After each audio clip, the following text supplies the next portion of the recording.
Le Congo ne tombera jamais. Bon libérer ma bâtiment na bango pour beau. Article 187 comme ça les sols et sous-sols appartiennent à l'État. Non, à l'État. Pour la boire à Macron. Mais gardez quoi si Macron qui a fait ça, hein?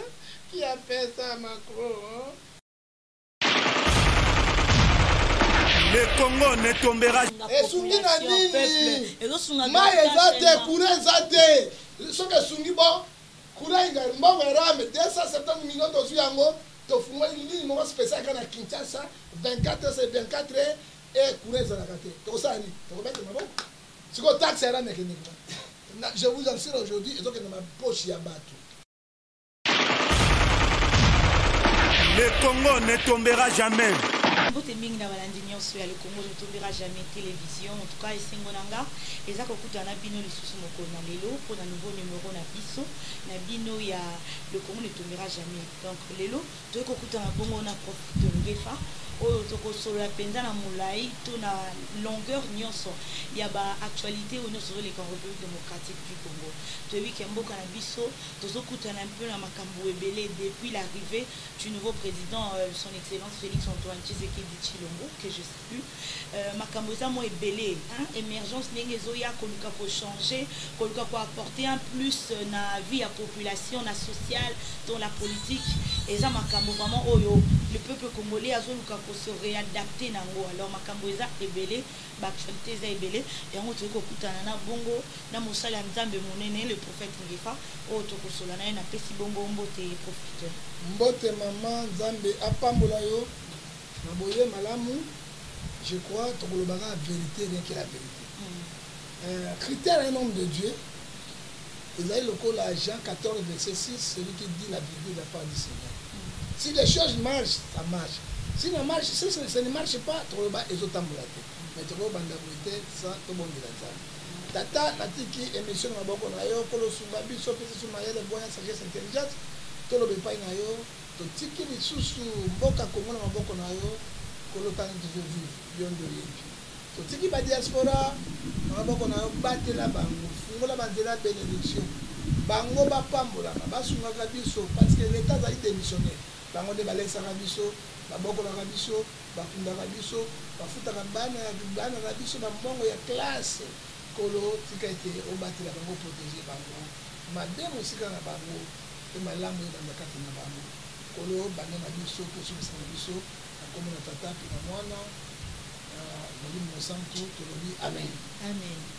Maison SLM Informatique met à votre disposition toutes sortes d'ordinateurs, en gros et en détail, à un prix abordable.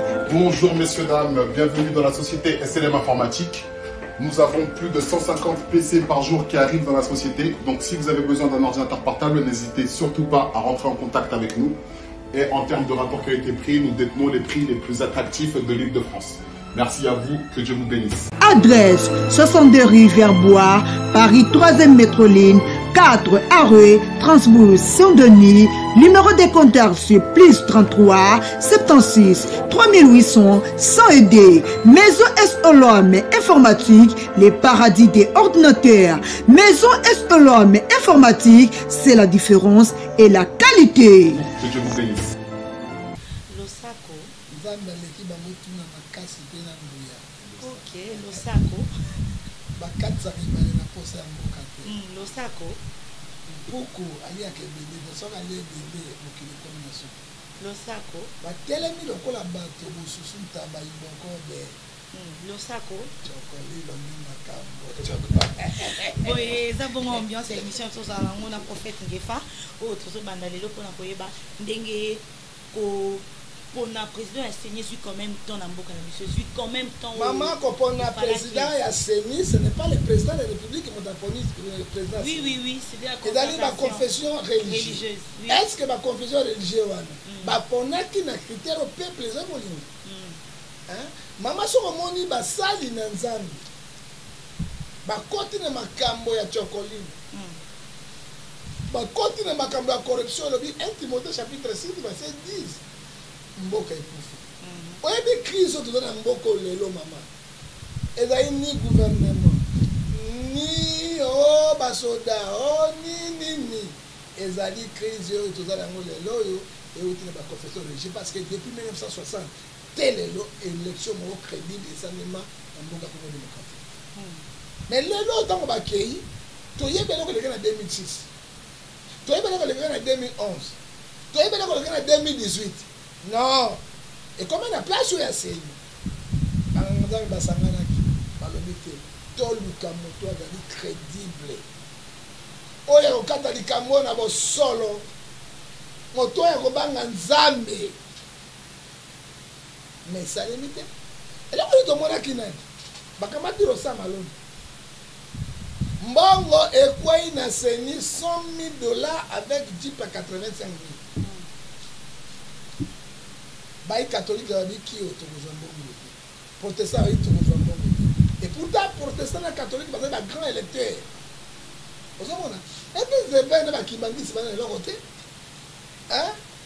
na musulman tona pays là 85% ezali ba chrétien catholique azali universel monde mobimba protestant azali monde mobimba azali partout na république du Congo bakei na kanyaka bayebi te so bavote moto moko crédible oyo okata likambo na bosolo 2023 bakobakondishe ils ont financé l'argent yango omonaki ete Rosa Malonda ntango baboyaki ye Soni Kafuta ari président de l'église de réveil akendeki na mokane epai ya mboso aboyaki yango alobaki nini zonga kuna epai bagrands électeurs qui sont les grands électeurs ezali catholique na protestant ekomi ya Rosa oyo ya babakadima catholique ya boyi protestant ya boyi et puis bango va financer 6 confessions religieuses avec 100 000, avec 85 000 $, il y a 10 personnes.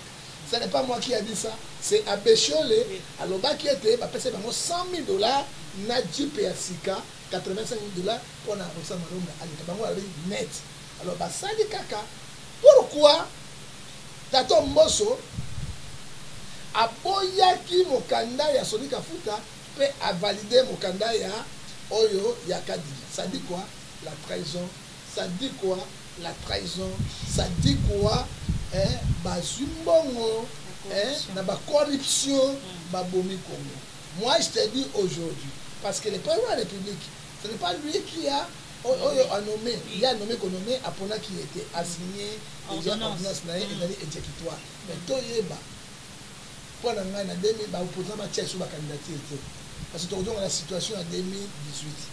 Mais je te dis, tu regardes la situation en 2018, ça ne sert pas et ça ne sert rien. Mais les Congolais, oh, ils ont la confession religieuse, parce que dit, même si exemple, si 500 députés, tu as au moins 50 députés qui vont voter dans la PEP, mais 450 vont nommer, au moins les partout AI, AR, AO, AW, est-ce qu'au moins les résultats au moins les résultats, il y a un mois de temps. Nous sommes infiltrage au Kabila. Ça veut dire alors même le système à Kabila te condamne à Gangolodi. Il y a moins ils ont fait efficacité de l'obéni ennemi à Congolais et les bateaux bateaux au Cambodge. Mais quand surtout bito que na monde là ba église des esika au kimeza les esika au nzambazo réunir de tout comment est-ce que va confier nos tâches mais bozo koko sala ngote vous vous laissez aller dans la corruption. Église allait les okende wapi. Maman. Oyo gogi ko soutenir gouvernement tozo kende. Yo kala bisa maman. Jésus a 12 apôtres. Moto a une caisse à mbongo na Judas Iscariote. Et Judas Iscariote attend de kuna. Akena discession. Banda kala. Moto teka ki Yesu nani. Ce sont les sacrificateurs. Banda kala, ce sont les sacrificateurs des hommes de Dieu. Pour battre le Yesu. Et nana simba ki caisse à mbongo. Judas Iscariote. Ça dit quoi? Bible les hommes dans Matthieu 11, verset 35 à 36. Je vous envoie les brebis au milieu de nous. Soyez prudents comme les serpents. On a 16. 35 à 36, le binini, ennemi na yo, a commis ma grande libota na yo. Dans la bande de croissance congolais. Bah, il y a des conséquences en 2006. Bah, il y a des conséquences en 2011. Bah, il y a des conséquences en 2018. Pourquoi on a le même système au peuple de souffrir? Parce que j'ai daté qui est soit à dire qu'il me moto yo sur hôtel mais na Congolais moto nyonso oyo akotelemela bakongolo oyo akosufri bango akutana nzambe. Ça dit quoi?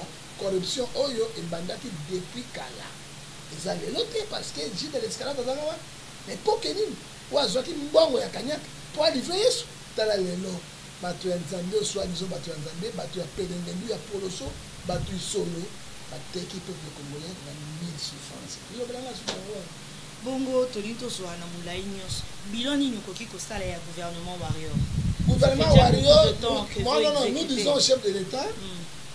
Et puis, Mobutu Alobaka, le chef de l'État n'est pas magicien. Il y a Ibakité, il y a négatif. Il y a gouvernement où il y a 0, 0, 0. Rien ne marche. Hein? Au moins, il y a un gouvernement qui a attaqué la moelle là où il y a Kébé, Badi Banga, Bino Chibal. Mais Oyo est là comme côté. Maman, je t'avais dit, hein, dans l'émission, Motola qui est incapable, ministre, ex-ministre des sports, il a échoué. Équipe moi comme la 8e finale. À quel âge j'ai mis la bomiam, la tête à gouvernement. Et là qu'on est au Sali. Et là on dit mal c'est 0, 0, c'est 0. Gouvernement Wario, peut-être que le chef de l'État a changé Bango rapidement. Il faut changer Bango parce que ce sont aussi bataille au Sali. Face à remaniement. Face à remaniement, le premier ministre parce que rien ne marche. Gouvernement Wario, il dit que c'est 2500. L'autre maintenant, il a sombi soso moko na 22 000. 2500 à 22 000. Alors, c'est moule, et l'okita, et ça là, 18 000. Oui, mais le loba c'est moule, on a 25 $, 30 $, ça fait 60 000, 70 000. Et le foot à bateau, 70 000. Pour Azouara, c'est moule. Surtout que mon Kondamboka bêta qui s'était dans ce social. Non, mon Kondamboka, alors ça la misala naïe. Alors na mouru à Congo. Parce que moi j'ai diaspora, mais entourage naïe, bateau appelé Ndeni en Motobo, Mamadi. Ce sont les mités qui vont entourer le chef de l'État. Et pour les autres chefs de l'État, entourage naïe, conseil naïe, pour nous la bangote, à l'ouka bateau va expérimenter, on va un souci à Congo, bah il s'agit de vérité. Oh, banda, les choses marchent. Les choses ne marchent pas parce que le président a instruit la première ministre.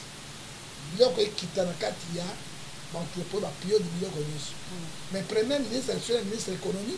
Ministre de l'économie, alors l'entreprise, nous avons touché, nous avons touché à monter. Mais à le chef de l'État. Est-ce qu'il y a un gouvernement qui n'est pas possible? Mais peuple, c'est la bilan 2023. Même votre triquet en gros, c'est votre bilan à 2023. C'est le seul président qui sera devant la population pour aller.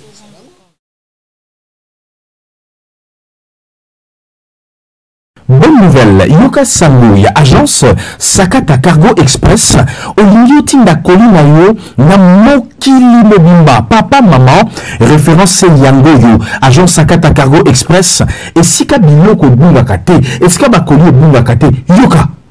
Bakoli. Mais marane batune a la carte agence Sakata Sakata. Ba o ba yebi yango te occasion yango ba o ba yaka na play donc agence yango. Alors agence Sakata Cargo Express. Nous vendons à Naples, nous avons ça l'expédition monde entier Mobimba, monde entier, donc tous les pays du monde.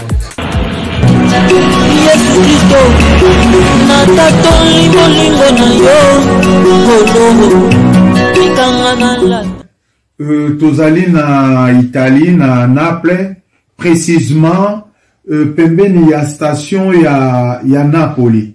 Nous allons en avenue Bologna. Numéro 58, l'avenue Bologna numéro 58. Tout ça, c'est l'expédition, il y a Monde Mobimba. Tout ça, c'est l'expédition, donc, tous les pays du monde, Afrique, Europe, Amérique, Asie, tout ça, c'est la Nyon surtout. Alors, on a adresse Nabiso ya Italie. Adresse Nabiso ya Kinshasa, et zali deuxième porte Fikine, na commune ya Limete. Et puis, na simatogopé, sabino na ba numéro ya ba téléphone union sto ya Kinshasa na ya Europe. Congo pona biso na Congo Kinshasa. Tozali na commune ya Limete, na avenue de la Foire numéro 2. Référence deuxième porte ya Fikine. Pour tout contact, pona ko benga na nzela singa. Benga na plus 243 81 37 34 592. verset 15 c'est chacun rendra son compte à Dieu. Parce que compte moi ba nini. Ba ba nini to jai courant za na kati. Ba ba nini école gratuitement grève na grève aussi là. Ba ko ba nini mai za na to comme na forêt na ville ya Kinshasa. Ba ko ba nini hôpital bazali banda ba kota te lelo ata hôpital mo ba tonga te. Oh ba ko ba nini ba école ba tonga université ba université ba tika misatu. Ya Kisangani ya Kinshasa ya Lubumbashi. Ba bilani ni bino ko pesa. Bilani no mo peuple ko yokabini. Lelo tala mo ga Dakar Sénégal.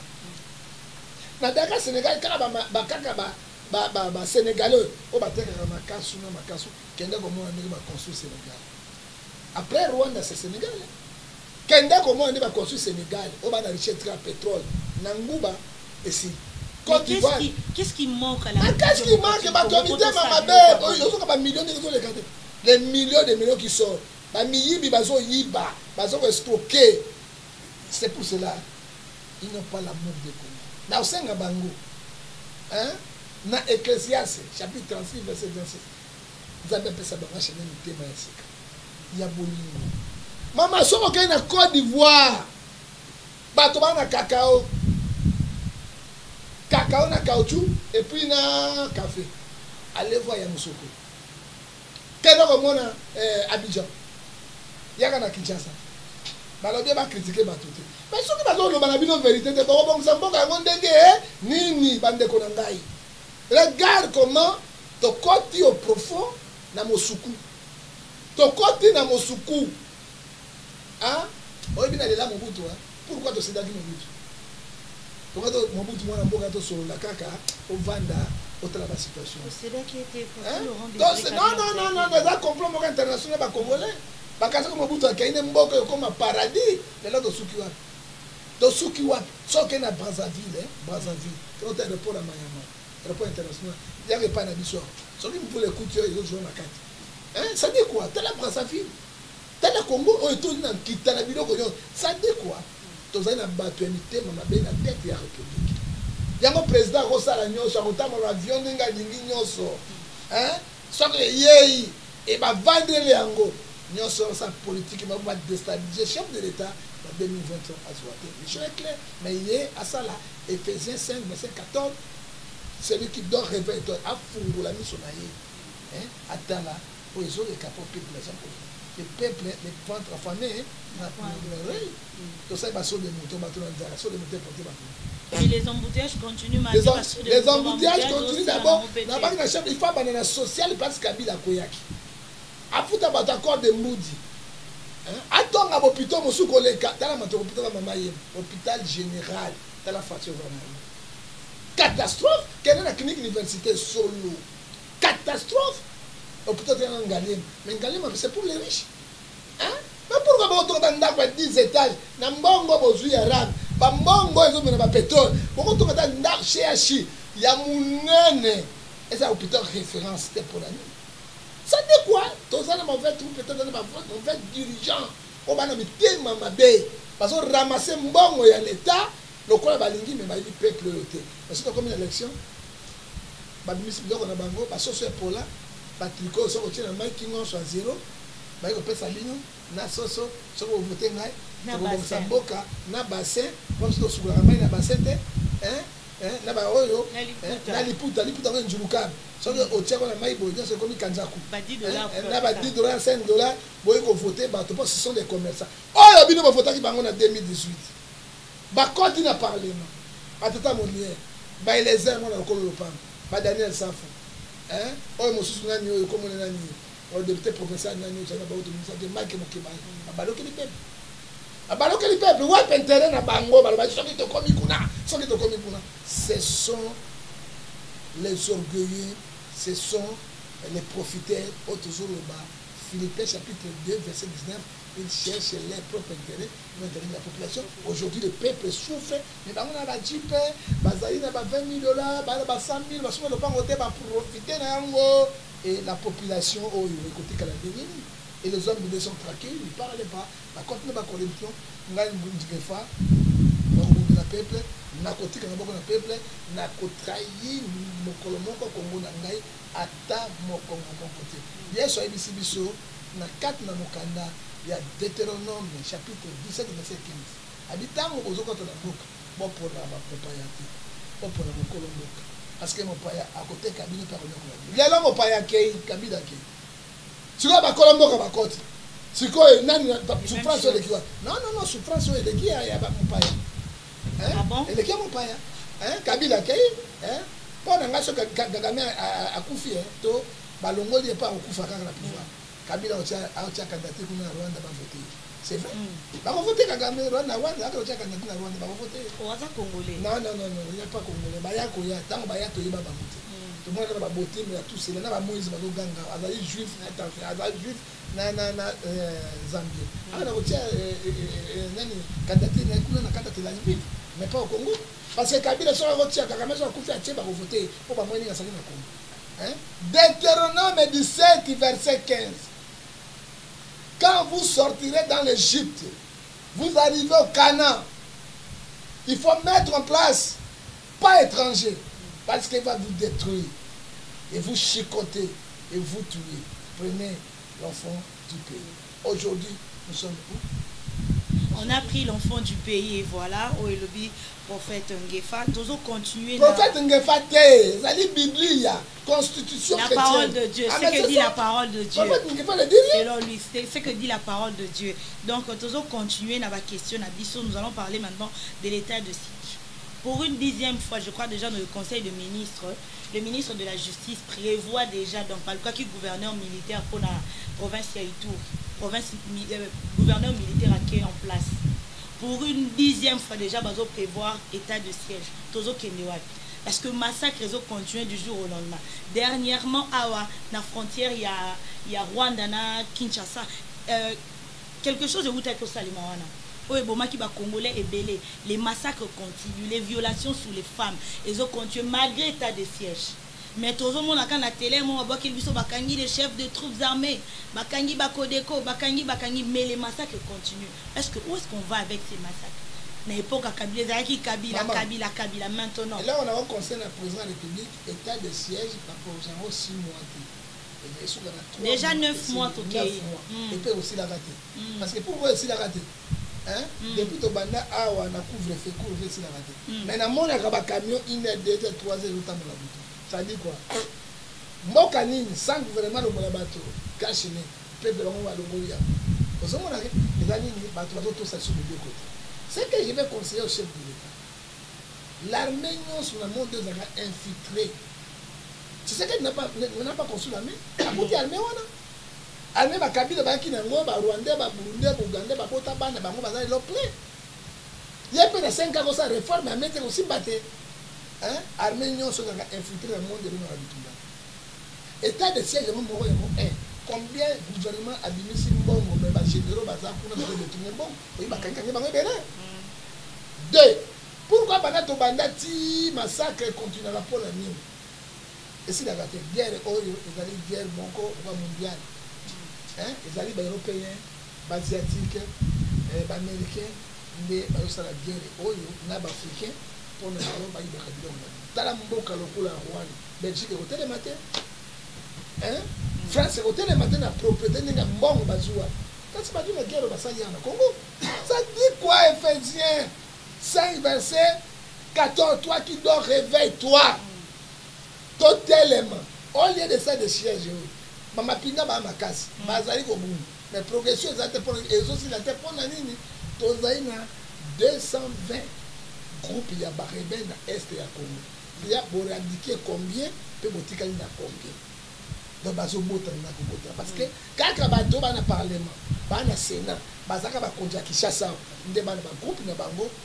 Ka o ko ma rebelle ko tena même munduki, même boti, même Bénin, biloko tout, mais azali moto ada finalement. Bazo je la biloko yango wapi.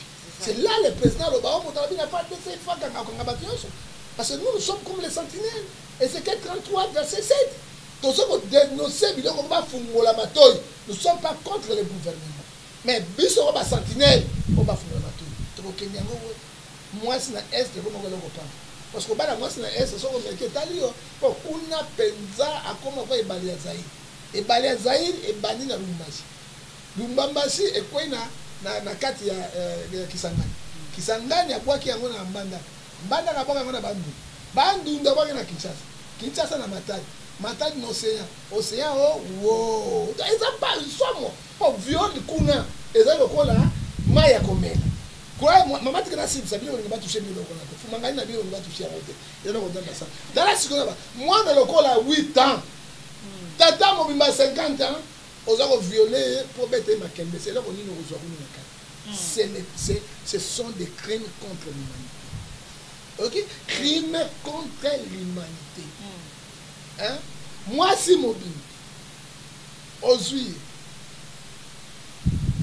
elle a remis un yomiziti, tu mets un jobi, au tiki un jobi, au kamati nzete, au sali boto songo, le mabé ngomon dumbo, au tiers côté na fumangani et mimi na mondo.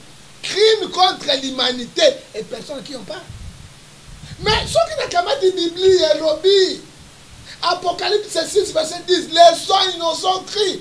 Est-ce que ma belle, moi, ça y est, kaka koleka. Montant matela violé, et sur la ligne. À moi, on a bombé. Moi aussi, le col a osé bomber. Hein? Hein? À Koyoka, ma belle, mon qu'on a fini à Robosanate. Hein? Mais pour les communes, on va boire. Comment Bougande? Barwande, tolo bate anela kongabiso dikambote. Mais nous défendons non, tokosamba la constitution. Tokosamba na mibeko. Hein? Bakangi bana mibali pam bakate bango bafumangani. Na ba prokono na bango. C'est que moi j'ai vu. On a so ba c'est réel, j'ai des images. Ba lambi na nzungu a monene. Hein? Allez, babani bolia ba prokono na bolia na soupe de peso. Mais bato bakate bango prokono bazara.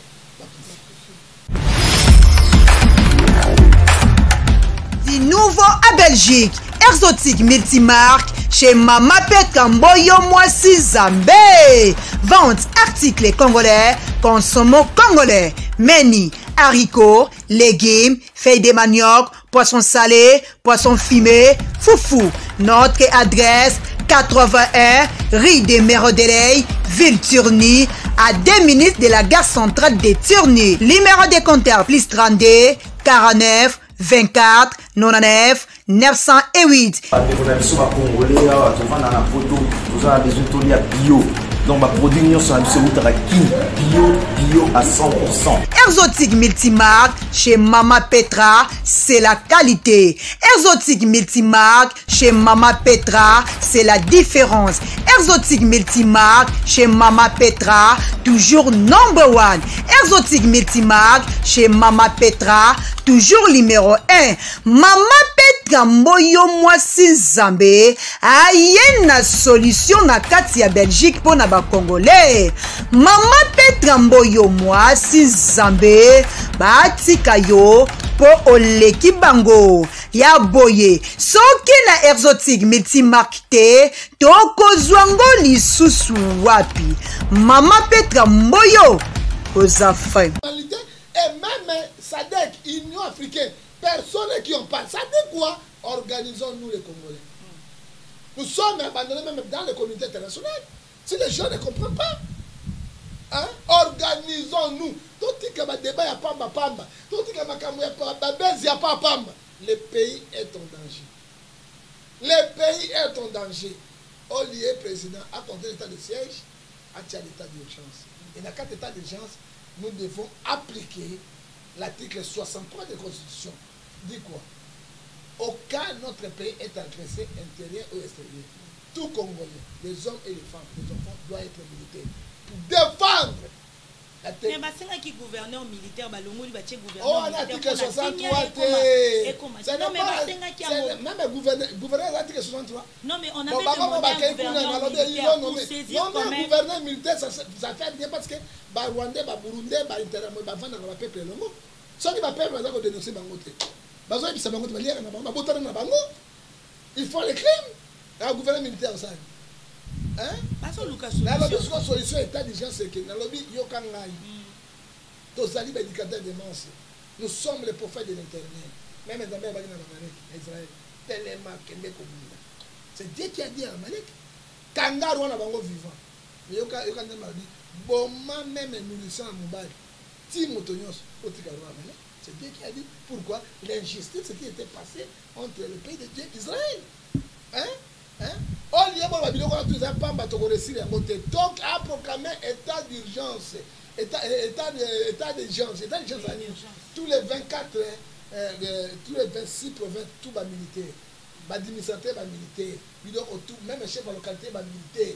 Tout Congolais n'a combat. Tout ça une fois pour toutes. Hein, Saddam Hussein a fait ça parce qu'il était trahi par les Américains. Hein, tout ça là, Kiba Basalaki. Les seuls pays dans le monde où les colonisés ont voté, eux ils ont aidé à l'Ibanda T. Ils ont dit Kiba. Ils ont dit Corée du Sud. Hein, puis ils ont dit Iran. 3 pays dans le monde, même les États-Unis, les pays les plus endettés, c'est les États-Unis. Par contre, c'est pas le même. Sauf Kiba. Kiba. Corée du Sud. Na Iran. Bango to yango bazaka teti na bango. Donc bango de ça sont bon. Bon, bazo bon mabiso. Mais les sangs innocents coulent. Les sangs coulent. Hein?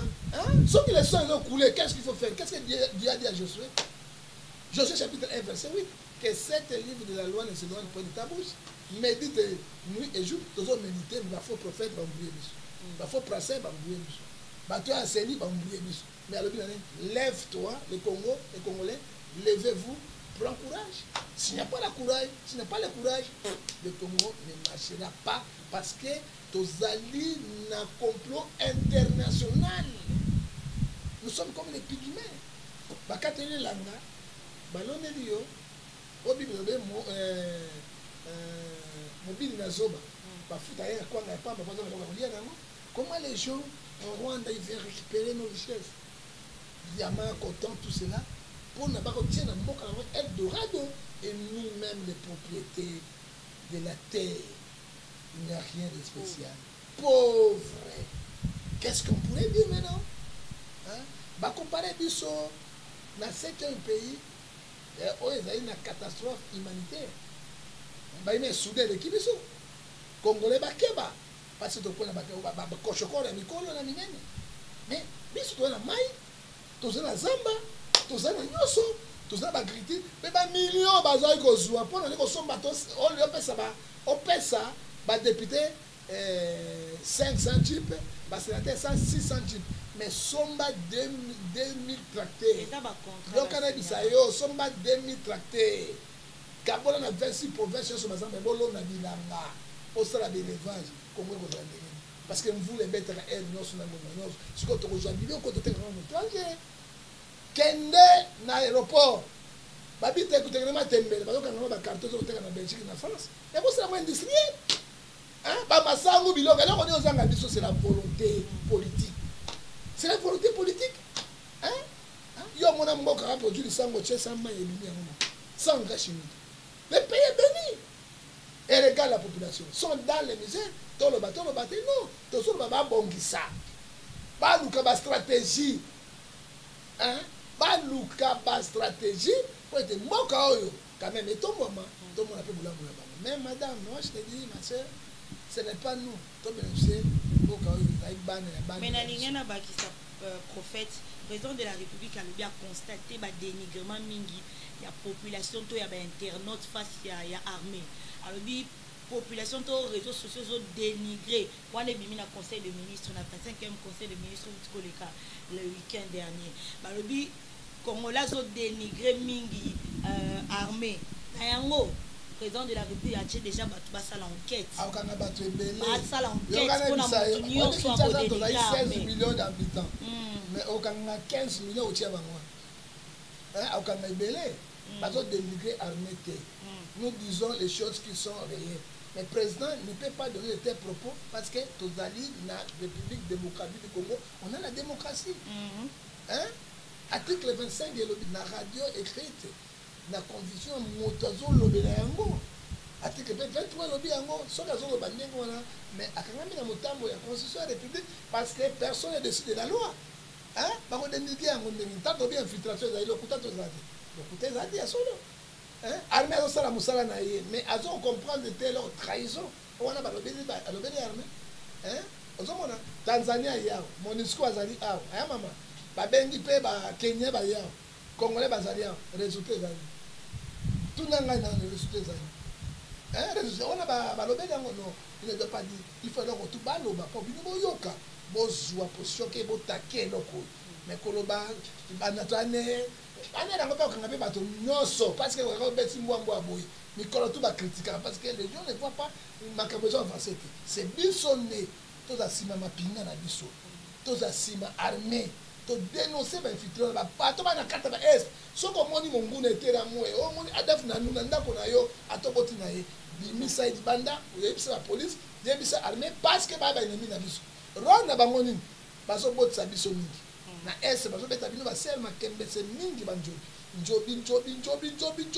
bazovamisa bino ta batiaka bazemi siko politike na bango nini bakopoisonnaka bino bokufi batikali na bana siko bana wana bana na sote bo bana ugandais ou bien rwandais congolais siko ntango batikali ebele wana ale babomi territoire babotoki bakote oyo nous sommes les congolais or que banjobi na makiki nde esai plan mpona deuxième plan na bango basalaka yango na ngola ntango baportugais bayaki na ngolais omoni kote ya savimi te kote ya Luanda na kote oyo bafige wana okomona bameti na bemetisi ebele ezali politike oyo bayei nango basalaki nini baportugais ntango bayei bazwi bangolaise wana so aboti bana ye bayi misato babomi bapoisonne okufi bana bayi misato babomi bona ozomona so yango monaka na Angola bameti na bemetisi baza ebele ntango population bayi kotimbela guerre impela na efenela mindele bayi na ngotobo mona poloso bazali koboma biso basi bakufaka kokufa barekipere bana na bango ozomona lelo bana mingi bazali baportugais bangolais ebele wana bazali baportugais alors ndambo ya savibi batikalaki kuna na balunda nord nde baza banoir lokola bino eloko barwandais basala este yango wana soki tofungoli miso te na njobe epai ekozala mawa mingi bino bokanga mpe mitema te bino olingi makambo wana trop bino bana basi bolingi yango mingi ntango yo ozomona moto oyo oza na intérêt moko mpo na nga oyebitanga botisia mwana okoloba nini tosangisa makila no orke ya na plan b ya na plan b te botika tosangisa makila tobota bana mais bana wana bazobotama bazotia bango oyo babelo eza bakoko na bino est ce que oyi problème ezali lelo na Congo moi j'entends les journalistes excusez-moi j'entends la population parle est ce que boyebi bina problème oyo Kagame akolongwa awa te Uganda akolongwaka na Congo mokolo moko te Burundi akomimaka mokolo moko te Tanzania akomimaka mokolo moko te boyebaka ntina nango oui boza bajournaliste investigateur bopesa eloko ozwa eloko opesanga eloko napesanaobimisango sikoyo opesa eloko ozwa eloko ona apesa enseignement ofele pesa eloko ozwa eloko enseignement ofele eza te ok lelo noka bato talaka bino batelevizio ayi bato bazoyeba mpasi ya Congo te Amos 3:7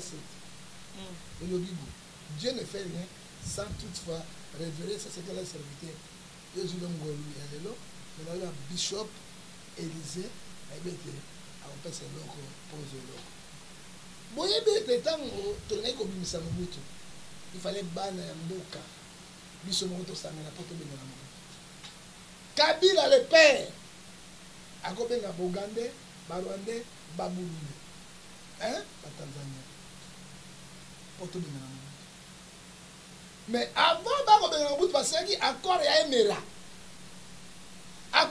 elobi nini Kabila ayaki na mbongo te le père émission no kitoko ezali belle émission que Dieu te bénisse mpe oza mo banyombididiliasolo muna alingaka boye mwana mabe muna cédrik oyo afungula eloko moko alors Kabila n'était pas intelligent. Il fallait andima accord emera te. Qui dit accord emera? Kabila n'a pas l'argent. Oui, mais ça c'est même contre $2. Armement, ration, bamituk, biloko nyonso, bamor na bango pour kofuta ba pays wana nini po et de dédommager yango ezali. Asignaki accord emera. Omoni Gisenyi jusqu'à 300 km koleka Kivu eza Rwanda. Omoni babeni oyo mona bakotaka bazongi tala Uganda atongi nzela ya munene ya babeton siko atongi yango mpesa nani biloko elonga na Congo ekendeka na Uganda fe banda beni na frontière beni 300 km pembeni na Kisangani ezali ya Uganda Au moins, quand on vient au Bacao, il y a belé côté à Burundi. Oh, il y a une. On peut commencer à dire que belé belé à quoi? Quoi? Minyambwe. Depuis frontière à Burundi, Minyambwe est côté à Rwanda. Banda frontière à Burundi. Si on est Minyambwe, ils n'arrivent pas à Burundi. Parce qu'il y a encore un mêlé le baki, soit que tu Bengani Mobutu, na ba action na biso, na mindoki, ration, na biloko yonso, donc on voit 300 km. Est-ce que Kabila le père Moutou les a ça? Kabila le père, c'est ce qu'il Zakuna. Moutou les a ça. Mais tout ça dans les accords aimé là. Accords aimé, les personnes qui en parlent. Parce qu'accord on même mindele ba yebi yango Nations Unies a yebi yango. Ba luka ba so betandi wana ba kabola ba mboka wana ezoma yango et personnes qui en parlent. Oh, tous les gens, on par exemple, les Rwandais, les territoire de la Sotina, les soldats, la population de la Samarie. Et de la Corée, mais pas de la Boka, alors, il y a un ministre, qui ambassadeur à Rwanda. Il y a un territoire de la Bisso et de l'Ébat. Depuis frontière, jusqu'à 300 km, les Alliés, il y a Bango. Mais il y a Kabila. Baka ya niveau international babo makoro wana tu sais que derrière azwa dossier wana baka na noni soki to futa bango ba mbongo obilo ba futa yango ba longola yango jusqu'alors accord wana ezali donc on les ali et que les gars mutu bako bot sabine bele bana bazokola ali azui tandi wana c'est fini comme tandi na bango dans la secret monene na bino boyebite. C'est que mon nez to éviter prophète ngefai wana wuti ko bimisango toujours continuer na actualité tout monde qui bongo bana bazonga qui classe sur le siko enseignement de base gratuité d'enseignement bana bazonga qui déjà mais jusque là autres hommes les amis ba école privée des otangisa ba école publique tout école catholique bango ba otangisa te bon bana bazoki ni classe ba professeur bazo les lambongo na bango un paiement ba prime o bazui na noté jusque là. Et entendre parler de qui a bien chaud les bouts toi comment qui t'a déclaré que ceux qui l'étaient monique ko foot à enseignant ba libérer ba bâtiment na bango bâti que la bango ba bâtiment bango ba zoa ba professeur na bana ba tangisa ba tonga ba école ba tangisa bango siko to kende wapi to sala ndeni gratuité d'enseignement au mokonda mboka azoganga tango midi poko yango wana parce que na peu prêtre. Mais quand il y a lobby, non, c'est parce que ceux qui bossent pour foot à terre, enseigner la bino, on libérer ma bâtiment na bango. On libérer ma bâtiment na bango pour boire. Article 187 comme ça, les sols et sous-sols appartiennent à l'État. Non, à l'État. Donc, non, on dit même 10 étages, on a locaté. Hein? On a dit les cadeaux. Asombi na l'État, l'État était quel même l'État était quel lieu. Oui. Hein? Dans le bien. On m'a dit sur le com. Hein? Les gens sont côté pétrole, diamant na kati wana ba ko buka yango. Maman, ba bechole ba tika biloko ba zo sala. Article 12 de la Constitution, personne est au-dessus de la loi. Ce raison le baboye professeur bana ni bokena bango bekole wana otika biso wana zali orgueil lokola somme 75 verset 5. Laissez ta tête se présenter devant les gens avec l'orgueil, avec ton arrogance. Ça c'est l'arrogance. Mais la ça fait chaud les bouts. S'il y a un problème, nous cherchons à avoir une solution, non au dénigrer gouvernement au yopo aux Congolais. La carte, moi je suis Congolais pour dire la vérité. Et là, l'État fout un moment où il y a un professeur. L'État peut avoir prime. Mais quand on va sortir beaucoup quitter, sortir beaucoup quitter botika. Et ça veut dire, on a dénigrer pouvoir en place, on a dénigrer l'État, on a dénigrer biso dans un Congolais. Après sur le toi tu es un Congolais, on a une dénigrer. Hein? Oh mboka na biso. Mais quand on va biloko ko sabotage wana, et pas comment comment c'est mon Congolais. Parce que ndenge na yo akokoma kate parce que on va moto ko kabola mboka. Hein? À se défendre parce que ba propose pesa. Maman, nga za registre moi. Maman nga kende ke moto. Tango Marcelo a fini catholique, na télé, Marcelo na casse. Moi, je ne suis pas prêtre. Je ne suis pas messie l'abbé. Tango il y a un dérapage, il faut que nous soyons na carte. Alors, ce qui est là, l'école n'a pas de choses. Loi, il y a Conseil de la République de l'Obide. Bino, tout n'a l'école, n'a bino, n'a l'église, n'a pas locataire. Notre monde na Congo, le pango ya ya tonga ezati. Pourquoi? Le sol et sous-sol appartient à l'État. Sol et sous-sol appartiennent à l'État. Mais pour ça, il y a 20 étages. Les lots pétrole de mon ami, diamant, c'est ça l'État. Dernière action, sol et sous-sol appartient à l'État. Tant que ça, c'est seulement.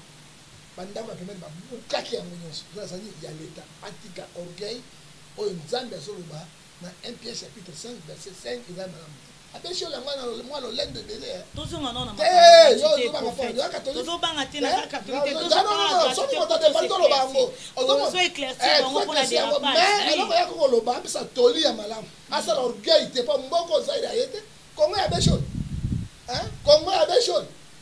la comparaison n'est pas raison. À se comparer la cardinalité, il y a bien la cardinalité. Attention avec la politique. À tout le monde. À tout le monde, pauvre Mousseng. Mousseng a coupé les mines. C'est la politique à Béchon qui on est blague pas faire la politique. C'est Mousseng on a fini qui. Alors, qui pouvoir, il y a même médiocre, non? Kabila est médiocre, non? Mais médiocre, quand l'église mince, pour l'anniversaire 50e année, il y a Kabila. Il est tout dans les avis. Il est en vie aujourd'hui. Et pourtant, Bato, on a 50e. Hein? On met les Kamachoko, il y a somme, 1 Timothée chapitre 6, verset 10.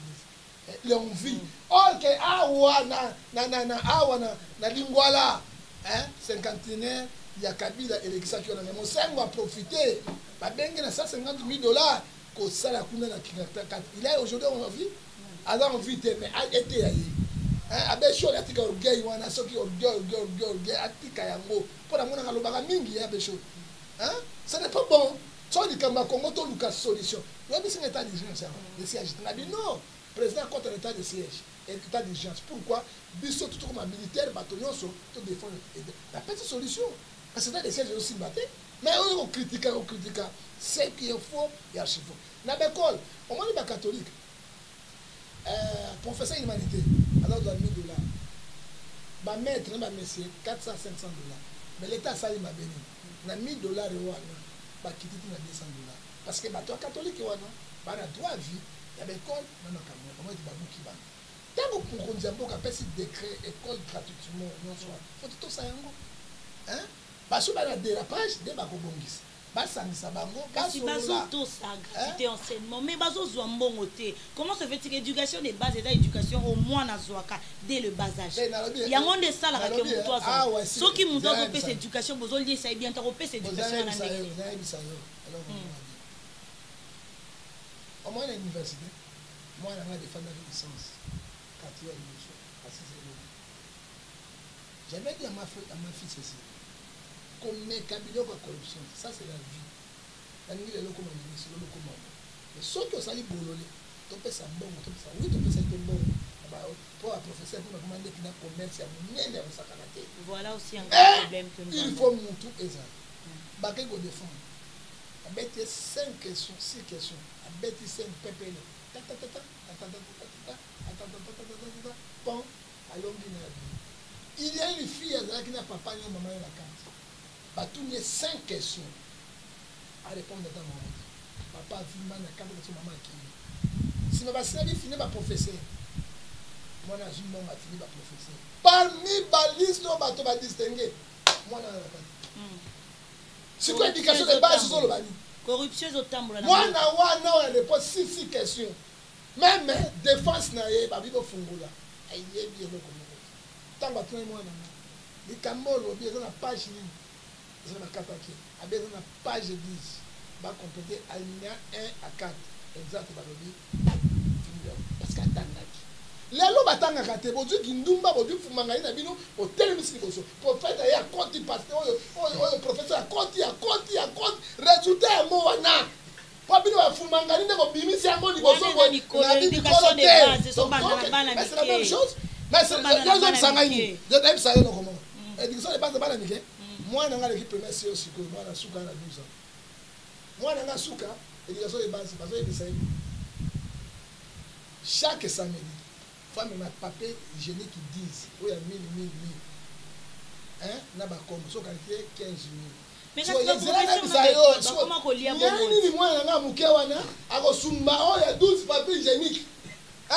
On sait que ça va, il y a des gens qui sont dans le secteur, on a vérité, on dit vérité de ça. Éducation, un coup de fakala. Na Congo, il n'y a pas d'éducation, et coup pas la yango. Prophète, il y a quand on photo construire, toujours la solution. Éducation et coup mais il faut mettre des solutions en place. L'État a dit qu'il y a un professeur, un monsieur. A foot à bango normalement. Oui. Pour n'a pas, on t'a donné $1000. Ah, tu as 650. À le temps c'est la conscience là. Parce que ma foot il a un d'accord. On va dire 500, attends 350. Mais sur l'État de foot à bango, nous condamnons les actes dans Ephésiens 5 verset 11. Pour la éducation et koufa na lokala. Il y a en fait au Bosani bana semaine passée, bana ya classe, bakinaki n'a parlé du peuple. On a réclamé mais chose étonnante, le ministre de l'EPST Tony Mwaba alors que banana bazaki corrompu bafutaki bana wana bakende na parler du peuple 5 000 à chacun po bakende kuna batie bango na babus bake kotika bango moto apesaki bango mbongo ezalaki Jean-Marc Kabund ye alobi atali en tant que bamwa ba dictateur le ministre de l'EPST il a annoncé ça bana bazaki corrompu à ce niveau là pesanga le sac. Le sac au papa. Pesa le sac. Le sac au papa. Mon kilo de ma pumbata. Le sac. T'es na suki wana. Eh ben tinga ezon. Mende yo le lot. Na lobi na yo mende yo te. Mende wa salaki moi mende. Moi omoni ma pumbata na suki même. Hein? Ozo seka. Hein? Ozo mona. Pesa le sac mosusu. Pesa le sac mosusu. Le sac. Ma ko ntaba ko ta kalisa ko imaye. Omoni mboka babolo. Non, il est la République démocratique du Congo. Tout ça, il y a une dictature. Mais on va moi, Tony, moi, ça, bande de Korangai. Botika ko kritika Tshisekedi. Botika ko kritika Kabila. Hein? Mais, c'est grave. Bana bakay na parlement pour nous. Bana bayebi ete parlement ezali place yo basaka mibeko oyo bainterpelaka bato bazotanga classe sikoyo bakali kolela epai ya président ya parlement malheureusement bakutanaki na gangster oyo nani kabundi gangster akutani na gangster kabundi mpe atake parent akamati mpe mwa bolingo ye bolingo wana na Jean 13 verset 34 asali yango moto atindi bana wana aza te mais boye bateke consomi droit ya manifestation article 24 na 26 ezali garanti par la loi mais tomonaki basoda oyo ennemi bando kobwaka bagaz lacrymogène nayebi te on amonaki mwana osala bakila soki verte ou verte tu ne sais pas mais ce sont des choses à condamner et dans le monde soki otouche basi otouche bana pouvoir na lokwea dans le monde attention pouvoir wana ekokwea bakotia bacommentaire remarque moko danger alors bana ntango basali biloko wana il faut négociation négociation bana nini bofuta baprofesseur bofuta bamessieurs na condition moko ya bien bonégocier mais toma bwana na bino to toma lwamba na bino ayei lokola John Sinai contre Goldberg mais je n'arrive pas à comprendre. Est-ce que Batam Samboka avec bras de fer envers la population, nous condamnons exact. Parce qu'à venir à l'eau des Alibana, il faut protéger Ban. Mais beaucoup de gens ont gaz lacrymogène pour pas de bango. Et n'a pas manipulé Bana. N'a pas manipulé Bana. Ils ont droit à bango, article 26, 24, 23 et lobby. Ce que nous devons respecter la constitution, ce que nous devons beaucoup de valeur dengue, ça dit quoi? Le président Tshisekedi a un problème sur lui. Il faut que les collaborateurs, les parlementaires. On a reçu qui ça vraiment émission, on a vu sur l'élo. C'est là, on va quoi, maman? On a vu ça, on peut bien ensemble. Et ok? Les amis, on a passé. Ce qu'on a battu, on a conseillé, on a dit il suffit que le gouvernement lui-même ça exclu. Parce qu'on s'est excusé. Le sido est salé. Hein? Donc il est connu. Même le président de la République peut prendre la parole. quand il y a crise des alliés, adresser la population, je condamne les tels actes. Mais, d'après le ministre de la Justice, là, va procurer, Balanda, pour ce jury d'enquête. Mais qu'est-ce qu'on peut dire maintenant? Thomas Boulouamba, Mwamba, on a penda il qui penda Goliath, on a dit, on va mettre le speed, Goldberg. T'as vu que pour la boire dans Macron. Mais gardez quoi si Macron, qui a fait ça, hein? Qui a fait ça à Macron, hein? Qui a fait à Macron? Mais Binoa, Bato Basili.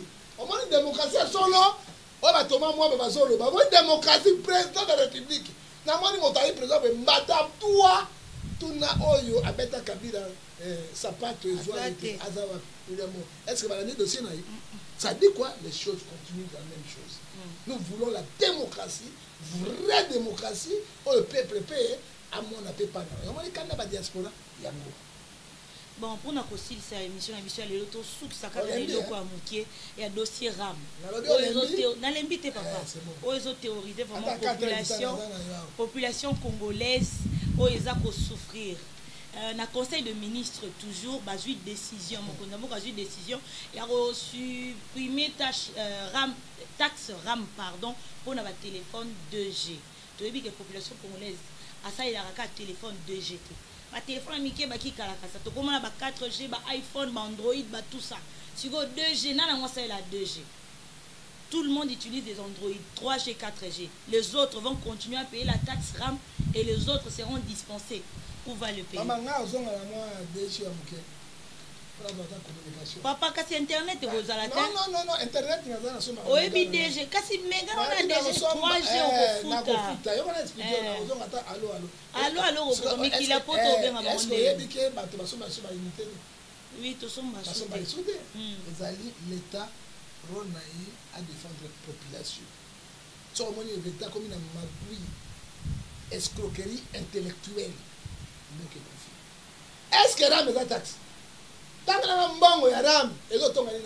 ils ont financé gratuité enseignement. Gratuité enseignement, ils ont 3 700 000 na poto yaki na UNESCO et puis la Banque mondiale. Et Sungaka PK. Gratuité enseignement. Gratuité enseignement. Allô, et Sungagani. La Kuzu et Sungagani. Comment on a dit que ça n'a pas été? Et ça, la population de ça, tout le monde a Kuzu là-bas, puis on va se faire des mabés. Je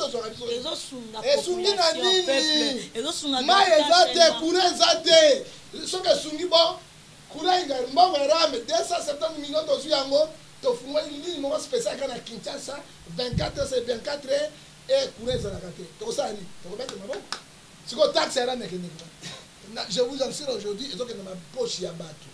À ma poche ya bateau, et là, président, au lieu A4 DG na 4G. Monde les ali modernisé, les ali élevé. Moi na moi si mine ya kolinga atamana DG. Atamana 4G et ça la kate. Hein?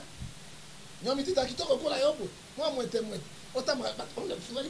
Alors oh tu vois, tu bata kate oyo. Ataba bata kate chanya non. Mais ça dit quoi? Et là, le président Saïni a zumé à tirer la conversation.